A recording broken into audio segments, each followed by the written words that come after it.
What's up, Fenderbenders? And today I'm going to be reviewing the TIE Bomber. Set number 75347 has 625 pieces, 4 minifigures, and retails for $60. And the box art looks pretty dang nice. It has a nice movie 5 to it, as it has the meteorite when the bombers come in and they explode things. Ironically enough, they have Return of the Jedi 40th anniversary, along with a minifigure that isn't even in Return of the Jedi, Vice Admiral Sloan, which is kind of funny. Also, not even the scene that's depicted in Return of the Jedi, but that doesn't matter. Pretty cool that they still added on there for this year. We get the nice Darth Vader there, just symbolizing his original trilogy. And we get a nice look at the TIE Fighter there. This side has absolutely nothing on it except for some brick art. And it has the TIE Bomber right there, just pasted on the side. Nothing on the bottom, and the only thing on top is Vice Admiral Sloan. She's a pretty nice minifigure. I wish she was an Admiral style in my opinion, but anyway, the back side just shows it in a hanger, along with just the play features of the set, and just showing you the little cart there. But anyway, let's get this set open up, and let's see if there's any Legos inside. The box nice and opened. My Neato knife has brought one bag 4, so we at least know there's 4 numbered bags. And here's the instruction, and nothing else. Put this on the side. Instruction booklet first. This is when the instruction booklets are okay looking. I do like the older instruction booklets, but I do like this new binding on the side here. I do like that better, just because I like it's more solid. The back side, nothing really changes. Let's see the ads here. We probably can guess what they are. Oh, yeah, we can guess what they are. Rebuild the world. Best ads in the world. No beginning wave of 2023. Okay, cool. Okay, let's see the front. Nothing too cool. And wait. Sorry, I gotta. Wait a minute. They don't tell. This doesn't tell you which the bags are. They tell you this here, but they don't tell you anything else.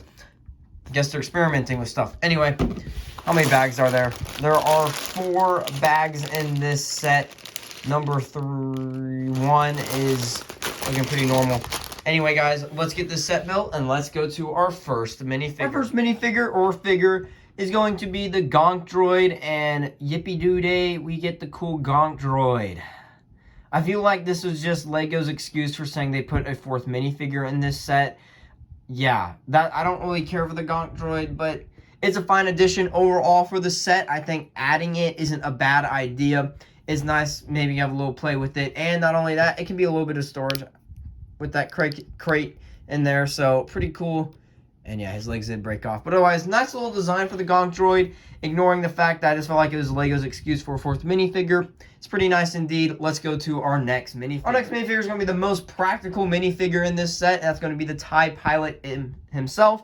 And he's looking mighty slick indeed. Nice black armor, nice detailing, nice torso print, leg print, back print, nice helmet. I like the helmet. I always love the TIE pilot. He's such a cool minifigure to get. He gets a little pistol, and just show you his face real quick. That's his face. Pretty dang nice indeed, and a good solid minifigure. Let's go to our next minifigure. Our next minifigure is Vice Admiral Sloan, and she is our new minifigure for this set, and she is pretty dang nice for getting an Imperial officer-esque character. Being a specific Legends character, which I really do not know. For me, in fact, I do not really care. This type of minifigure, it would be fine if she was unnamed or named. It doesn't really matter. But anyway, over the details real quick. Pretty dang nice. You get the Vice Admiral ranking system there, along with nice basic Imperial logoing. Wish her legs were dual molded. Has a nice pistol. She does not have a 2-sided face. Pretty sad. But otherwise, she has a smiling face and a nice hairpiece. Indeed, I personally wish she was in her Grand Admiral suit, because we only ever have gotten one Grand Admiral character, and that was Thrawn himself. And it would have been cool to get this, but it's always nice to get an Imperial officer, just because of the fact that it's always nice to get an Imperial officer, named or unnamed, because in the end, if you get multiples of these, you can just switch the head out pretty simply if you're building an army. Pretty simple. Like, for example, you get 2 of them, you can have her head be on the pilot, and the pilots can be the Vice Admiral. Pretty dang nice indeed. But anyway, let's go to our last minifigure. Darth Vader is by far the worst minifigure to get in this set. Worse than the Gonk Droid. And yes, it's probably a hot topic, but guess what? Darth Vader is too common of a named minifigure to get in a common set like the TIE Bomber back here. I rather get a stormtrooper. That is my opinion. I'd rather get a stormtrooper or an army building character, because if anyone who's going to want to buy mass amounts of these, they're going to want to buy lots of them, and who wants 50 Darth Vaders? That's all I'm going to say. But anyway, let's go to Darth Vader himself, ignoring the complaints I have for him. He is an amazing minifigure. You get arm printing Darth Vader, meaning you're getting the best of the best here. You're getting nice leg printing, torso printing, all pretty accurate. There might be some inaccuracies. You get a nice red lightsaber. Not only that, you get the nice cape that will never be ruined, along with you get a nice back torso print there. And not only that, he has the new helmet design that's been around for years, so you don't need to worry about that. And he has an angry face. I'm glad they made an angry face, because it used to be actually him kind of being like, yo, I'm going to smile today. And why is Darth Vader smiling? I do not know why. He also has some nice details on the back and the front. The head is very accurate, and I like the look and the accuracy of Darth Vader. A very solid minifigure. I just don't like him being in this set. But anyway, let's go to the set itself. Before we get to the TIE Bomber, let's look at our little extra side build. And that is going to be our little cart. And the cart is actually pretty nice indeed. I like the little cart for play. You get 2 extra bombing missiles for it for the play. And they stay in pretty well. Obviously, they will not stay in if you turn it sideways or upside down. That's kind of obvious. But in a normal position, they'll have a hard time falling out. Otherwise, you got some handlebars here. I never really use handlebars because they're a pain. You try and get them off the minifigure, so I always do that. But you can easily put a minifigure in, which the obvious one is Vice Admiral Sloan, which is then also, in my opinion, this is why they should have done a lower rank officer. A Vice Admiral is not going to be doing basic hanger work like hanger work like this. Yeah, anyway, let's get to the TIE Bomber itself. Now, the TIE Bomber itself is pretty amazing. Now, this set, when I was building it, was a little bit smaller than I thought. But it's pretty nice. Anyway, let's go over the first play feature you probably noticed, and those are the stud shooters right in the front. They're in a new design. There you go. They are shot. But that is a pretty fun little feature to have. I don't really care. It doesn't really take away from the design, so I'm so happy for that.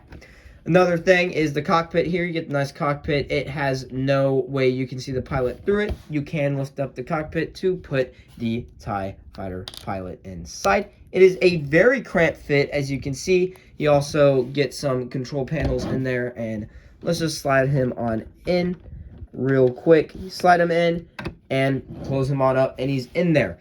So that's the cockpit side. The other side is the bombing shooting side. You got your rangefinder on the bottom, if I remember that is what it's called correctly. You get some nice detail here. The set does not come with stickers, thank goodness.